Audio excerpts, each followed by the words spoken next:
folks, and welcome to your outlet for outdoors and Western lifestyle news, The Bend Show. I am your host, Rebecca Wanner, a.k.a. Beck. We say this each week. We love hearing from all of you, your comments, stories, ideas, especially if you have ideas to maybe get us out of a bind. You can get a hold of us anytime, call or text 305-900-2363. Again, that's 305-900-2363. Or you can always drop an email to bendradioshow@gmail.com. Right along, as always, my producer and co-host, Jeff Tigger Erhardt. And if I sound a little excited, it's because I'm really not excited. We talked last week on the episode about having issues with mice in our Class C motorhome, asking for some help, which I do want to say thank you. We did hear from you, the audience, and especially one listener, Dave. You're out of Utah, I believe. I appreciate you taking the time to send an email, and this is what he said. He has had similar mouse issues in his living quarters, horse trailer, and other RVs. Recently heard that shavings of Irish Spring soap outside the motorhome, especially around both sides, of the tires, will help keep the mice away. He wished us good luck. Thank you, Dave, for sending that in. We've tried that. We've tried that in our shop as a whole, putting bars of Irish Spring soap around. And we didn't put them, like he said, on both sides of the tires, just kind of surround the tires. We haven't done that. No, but we did put them in the back room. The back room of our shop, we actually have a what do you want to call it? Just a storage room. A storage room, and we've tried it there, and we did have mice in there the last time we tried it. But I like this idea of going around the tires, Tigger, because we haven't tried it. We haven't tried it. We haven't tried it with the Irish Spring soap, nor have we tried it with those very smelly, potpourri mice repellent packets either. So after the show, you may find me at a local hardware store buying up all kinds of things because we just came out of the motorhome. And we just checked the trap line is what we did. I'm trying to breathe because I'm a little like, no. Before we came on the air, I said, hey, let's go out and check the trap line, which consists of 15 roughly little sticky traps. In a 30-foot camper. Yep.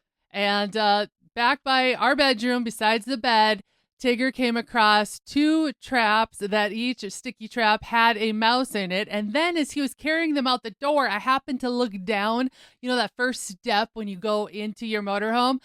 There in the corner was this little guy, and I'm going, I think he's alive. So we had 2 little guys and 1 big one. So 3 of them literally we just pulled out of the camper. So we've got 1 week until the 4th of July holiday. We're taking a few days off, going to go to the lake, be with friends and family. But now both of us kind of are wondering, maybe second-guessing plans a little bit. Hotel room sounds pretty good to me at this point. I know, except they're probably all booked where we're going. But right now we both got the heebie-jeebies. And anyway, that's the latest. Here we are being honest about what's happening in our place. And if you've got more ideas of how to keep the mice at bay, please send us a text. What's that phone number again, or your email? Let us know. 305-900-2363. Again, that's 305-900-2363. Or you can drop an email to bendradioshow@gmail.com. I would love to hear from all of you.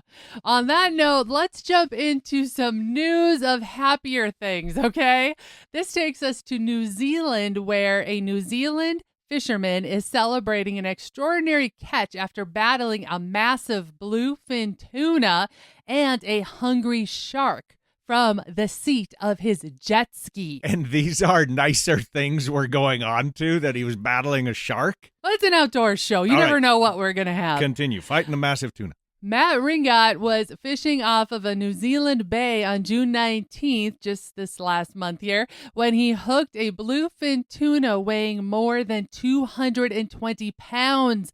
What followed was a 90-minute struggle as the powerful fish towed his sea-doo through increasingly rough seas. The man, he says he brought the tuna alongside his jet ski several times only to watch it dive back into deep water. Then a mako shark joined the fight. The shark bit into the tuna and tore off its tail, a move anglers sometimes refer to as being called taxed by a predator. While the damage reduced the size of the catch, Ringot says it almost made the tuna easier to control. But the shark wasn't finished. After the man finally brought the fish to the surface, the mako returned and briefly fought over the tuna before swimming away. The shark continued circling as Ringot and his fishing partner, Brady Smith, tried to haul the oversized tuna fish aboard. And they're on a jet ski, mind you. Yes. They're on wave runners. And this proved, they said, to be impossible. The tuna was simply too large for the jet ski. The pair had to radio for assistance, and 2 nearby fishing boats responded. With their help, the anglers finally secured the giant tuna and brought the remarkable catch in. The man later shared a video highlights of his adventure on his YouTube channel. I'm going to put that on thebendshow.com website so you can take a look at this. Can you imagine being on a jet ski, catching a 220-pound fish regardless? Now, I have laid into channel cats that were big enough that they did pull me on the kayak. Oh. That has happened to me before.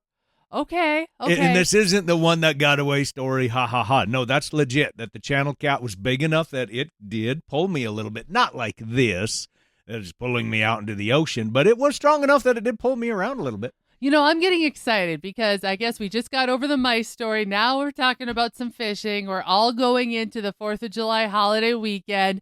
So I'm going to also throw this at y'all. If you have some crazy things happen over the 4th of July or next coming weeks, we want to hear about it because these are just stories that are the ones that you always remember. Wouldn't you say, Tigger? Mm-hmm. On that note, we're going to take a short break, crew. But when we come back, we're talking about getting ready for the 4th, such as, have you just bought your first griddle, wondering what to do?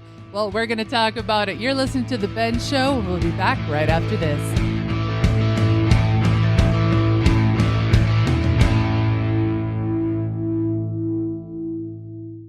RanchChannel.com, your farm and ranch network on demand. Bull sales, western events, product information, right at your fingertips on the ultimate cowboy-friendly platform.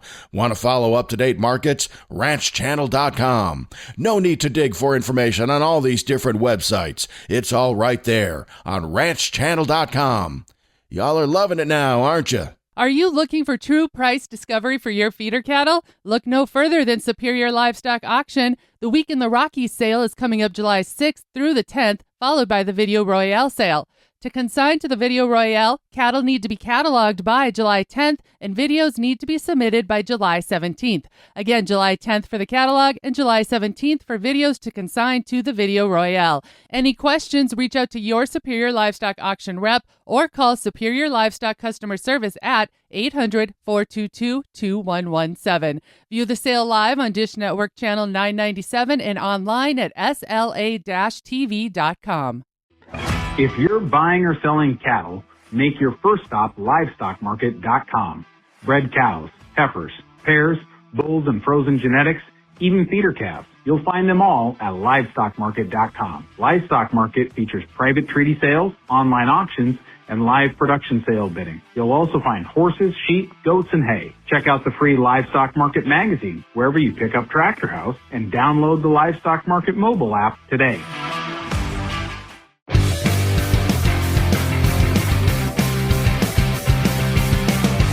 Welcome back to The Ben Show. I'm your host, Rebecca Wanner, a.k.a. Beck, and Jeff Tigger Erhardt is in the co-host chair.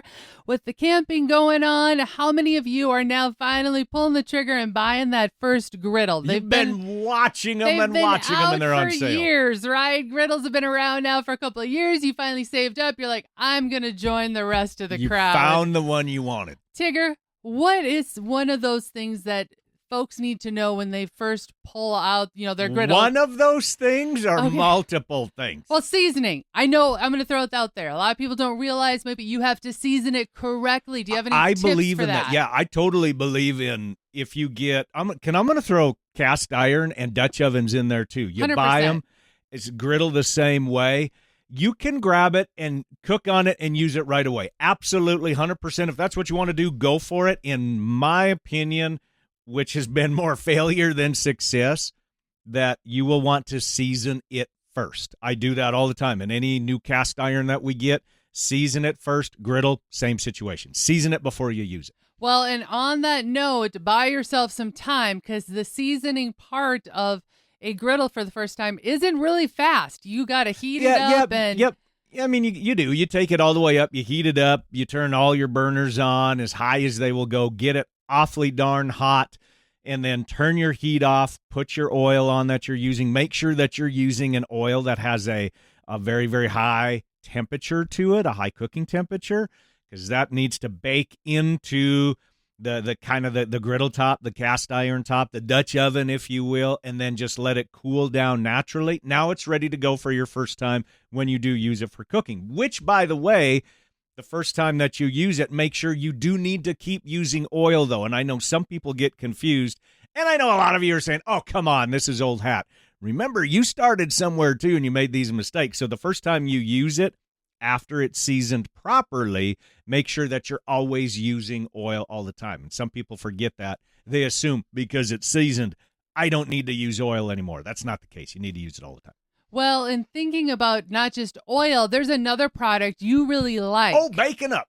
Bacon Up grease, right? I love that stuff. It's called Bacon Up Bacon Grease. It's just spelled bacon, B-A-C-O-N-U-P. Bacon Up Bacon Grease. It comes in a little Tupperware container. White container with a red lid. Yep, little white container with a red lid, yes. And you can find it at any grocery store. I really like to use that because it has a high cooking temperature. And if you're not making bacon per se, and you're using that bacon grease to fry your eggs or whatever else you're making, but you really kind of like that bacon flavor, perfect. Perfect. All right. The name of the product one more time was? Bacon Up Bacon Grease. There you have it. And they are not a sponsor of the show whatsoever. This is a tried and true. Here's the other thing I'm going to say that we have learned more times than not is you got to make sure that you have your griddle out of the wind. And I'm talking out of the breeze, because just the slightest little breeze will dissipate your heat, and you will not get as much heat on that griddle that you need. You know, like if you're making smash burgers, that just takes a couple minutes to make a smash burger if you have the proper heat that you're using. But if you're out in the breeze, it will take forever to get your food done, and you're not going to get it done the way that you want. So that's the other thing I'm going to say is if you can put this out of the wind, or maybe some of you are maybe fixing to go to the National High School Rodeo Finals, right? And you're going to be cooking and setting something up in the horse trailer to cook. That's actually a great idea. We've done that many times. Put our little griddle on a table in the horse trailer just to get out of the wind, and that worked really, really well. Speaking of also, though, there's some other tips and tricks we've learned. For example, you might notice that it's hard to find a flat surface to set your griddle, especially if they're the smaller, like the 17 or 22 inch ones that just sit on a picnic table or something like that. And you ended up buying... They're little wedges. They look like shims. They're just small little rubber shims, and we use that to level our griddle. And that was game-changing because you know that little lip that's on your griddle, the sides that come up? This happens to everybody. Here's another little tip for you. You're making breakfast for the whole crew camping, right? And you got your scrambled eggs, and you're ready to pour them on your griddle. This happens every time. You pour your eggs in way too fast, your griddle isn't level, and all of your scrambled egg yolks run everywhere. I did that too. It's happened to all of us.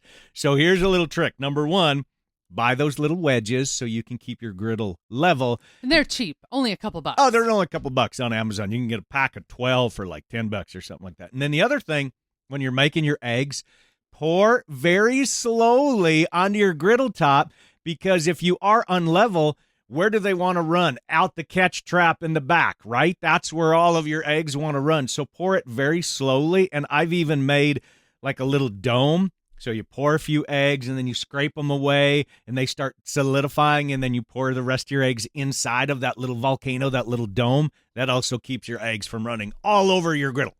Now, speaking of breakfast foods, though, you have a tip, too, because I love bacon on the griddle. That's just one of my favorites, but there's a different way of doing it. Totally different. I discovered this just recently. Yeah, totally different. When you throw your bacon on, let me back up here a little bit, too. In your meal preparation, just kind of make a little game plan before you go about it. Get all of your food together, put it in your little prep area so you aren't running back and forth inside the camper and trying to find cheese and all this stuff. Have everything together, have kind of a game plan, and know how long food takes to cook. And obviously the food that takes the longest, you put it on the first, right? I mean, that makes sense. Bacon, put it on an absolutely cold griddle. Don't even turn it on yet. Throw the bacon on. Then turn your burners up because it will lay flat. If you put your bacon on a hot surface, it will curl up. Oh, Aha! Look at that. So if you're using bacon on like sandwiches or something like that.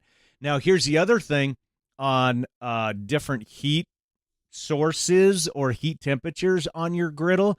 If you are unsure which burners are hot and which ones are colder, there's different temperature ratings on your different burners. Number one, you can have a temp gun and just double check, like, yes, this is the burner on the left is the one that is the coolest, or whatever the case is. Go to Amazon, get a little wire rack that just sits above the griddle, and just set it on the griddle and lay your bacon on there. It'll stay warm, but you get it off the cooking top.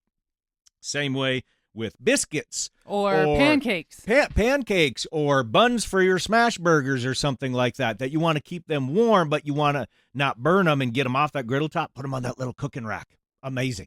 Here's another tip I'm going to throw at you all, and this is one I started doing for Tigger because of going in and out of the house or in and out of the camper so many times, flies and such, and that is to get yourself a, say, shower caddy. That's actually what I ended up having to get us to fit all of the stuff we wanted, which is big enough so it held our paper plates, it held our spatulas, it held the oil bottle. You know, you get those bottles that are clear and you can fill them with whatever you need. We always have one full of oil, but then we have another one filled with water because you never use soap on your griddle. Correct. But just to have all of those utensils in that caddy is a game changer. So when you go Very out the handy. door, boom, you've got everything you need, and you're not coming in and out and bringing all the flies in. So my last tip when it comes to cooking, remember that when you are using that griddle top and you're preparing all the different foods, say you've got fried rice and you're actually making kind of a chicken fried rice and you're making, you know, kind of a stir fry or something like that. Everybody's getting hungry. Remember, when you are moving your food over to the cooling area, to scrape that area clean right away and then use more fresh oil. That's the other key, because I know a lot of people, we're just going to throw on and go. And that's okay if you want to do that. It does help, or I should say it has helped us in the cleaning process, that after you're done, say, with your bacon, and if you're going to use some of that bacon grease, great, scrape it over in the area you're going to cook your eggs, and then clean that area right away. Scrape it off, push everything into the trap in the back, and then if you're frying onions or whatever you're cooking, use some more fresh oil immediately. That makes the cleanup so much easier, and it helps so that your food doesn't stick in case you don't have it seasoned just quite the way that you want it. Those are some great tips. Just kind of some tips that we've learned along the way that has made it a whole lot more fun, because everybody loves eating off of a griddle and out of cast iron. Nobody likes the cleanup. So we've tried to make it as easy as we can, some of these steps, so that now using the griddle is part of our routine of when we just cook supper and lunch every day right here. Perfect. I loved all these tips and tricks. And if you have any tips and tricks to add in, again, feel free to reach out to us. That email. Gadgets too, by the way. Oh, I love gadgets. Must have gadgets. All right. Call or text us at 305-900-2363 or email bendradioshow@gmail.com. The show's not over. We're just going to take a quick break. We've got more of the Ben Show right after this.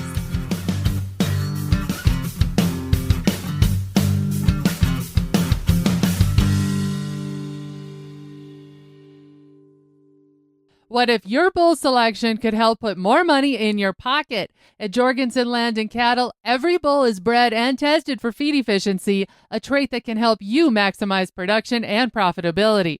When you lease or buy from Jorgensen Land and Cattle, you'll benefit from superior genetics, proven sire lines, and support from a team with over 60 years of experience. Our breeding program was built to help commercial cattle producers develop better cow herds and stronger feeder calves. Head to jorgensenfarms.com and follow us on Facebook. Jorgensen Land and Cattle, one of the nation's largest seed stock providers. Welcome to Sire Buyer, a place where we connect cattlemen. The nation's #1 destination for buying and selling breeding genetics. In-depth reviews and upbeat news on your favorite sires. Sire Buyer features the top Angus bulls across the country. Be sure to sign up to receive your directory by emailing info@sirebuyer.com. If you're looking for the best place in breeding genetics, you've just found it. Grass changes, weather changes, and your cattle's nutritional needs change right along with it, but don't let your mineral program fall behind. Synergy with TRT from Westway Feed Products is built for real pasture conditions, helping support consistent intake, improved forage utilization, and more predictable herd performance. It's a smarter liquid mineral solution for beef cattle on pasture. Ask for Synergy with TRT liquid mineral supplement from Westway Feed Products. Welcome back to The Ben Show. I'm your host, Rebecca Wanner, a.k.a. Beck, and Jeff Tigger Erhardt is in the co-host chair. Still excited about camping and everything that's going on, but I wanted to bring this up to y'all, and this is a little tip, all right? You head into the lake. A lot of times, what is one of those items we have with us, no matter if we have a pocket for it or not, is a cell phone, right? Nobody goes anywhere without their smartphone.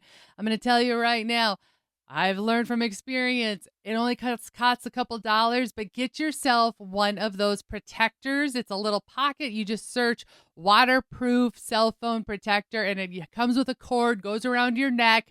You put your phone in there, and it's safe. And the reason why I'm bringing this up is not just because you're near the lake or near some water. Are you bringing up when I tipped over in the kayak? No, I'm not. Okay, actually. I mean, nobody tipped over in no kayak ever. I'm bringing this up here.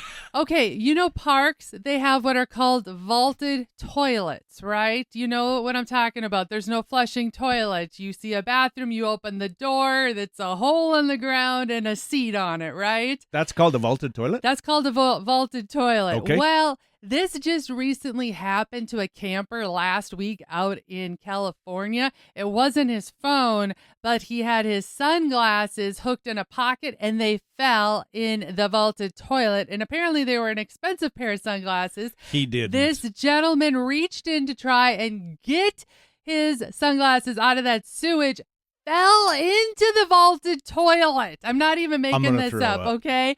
And luckily somebody was coming by, but he was stuck in there for like 15 minutes before He fell in. I want to say things, but we'd we'd have up to past his waist in it, okay? And so he fell in the toilet. Yes, he fell in. And I've started looking into this, and this is not the first time that somebody has fallen into a vaulted toilet. How can you fall in the toilet? Well, think about it. He's reaching over, arm down in there, trying to grab his sunglasses. Who would want to do that, babe? Well, there was a gal. I'm sorry. I don't know what possession you have, but I am not going to reach in said toilet after said possession. There was a gal last year, apparently. I'm not going to say where she was at, but regardless, it's nobody I know. Okay, that disclaimer as well. But so then you can't say where it was. Her phone did fall in, and she went in after it too, bending in. And she fell in. Yes, and it took them a lot longer to get her out. But just think about that. When you're using those vaulted toilets, now all of us, every time we drive by one, we're going to be first going, do I really need to go that bad? And then secondly, just leave all that stuff right outside the door. I mean, nobody's going to go steal it, okay? Just leave your phone, your stuff sunglasses, you're talking your about. wallet. Okay, that's the stuff you're talking about leaving outside the door, right? Yes, that is the stuff. I just felt like this was a good PSA, okay? It was something. This is the other thing I'm going to bring up because so much of the country is in a drought area, but then there's other areas that aren't. It's fireworks season, right? All of us are excited. We want to see our money get burned up in the sky, in the sparks. Love the fireworks. But be on alert and be double checking if those campsite areas are allowing fireworks, a lot of times if they do allow them, they're usually only allow you to light them off in a certain area. Or maybe up to a certain time at night. A certain time. But then the other thing is as you're making your travel plans, be checking with the local authorities, because remember, a fire ban could go into effect in a matter of hours. It's not like it's planned, okay? So you got to keep double checking. Are we allowed to have a campfire? Are we allowed to have fireworks? That's a good point, because there's a lot of people that have made plans long time ago, actually, for celebrating the 250th this year. Yes. And going to a certain destination in hopes of having the 4th of July of a lifetime, really. And then all of a sudden there could be a burn ban or something like that. That's actually a very good point, just to stay on top of that and knowing if and when you can shoot off fireworks. Good point, babe. There you have it. Some tips and tricks, do's and don'ts to get ready for next week and next weekend. Start planning now for a fantastic celebration of our country's 250th anniversary. We're going to call this show wrapped for this week, folks. Remember to keep sending in any of those questions or tips you might have for us. That phone number you can call or text anytime, 305-900-2363. Again, 305-900-2363. Or you can always email benradioshow@gmail.com. And if you missed part of this show or want to hear past episodes, you can find them all on the website, thebendshow.com. Finally, a big thanks to all of you listeners out there that came along. And whether you're coming or going today, stay with us as we ranch it up. And remember to keep up with me back all week long by following The Bend on Facebook and on Instagram @The Bend Show. This is Rebecca Wanner. Catch back if you can next week on The Bend.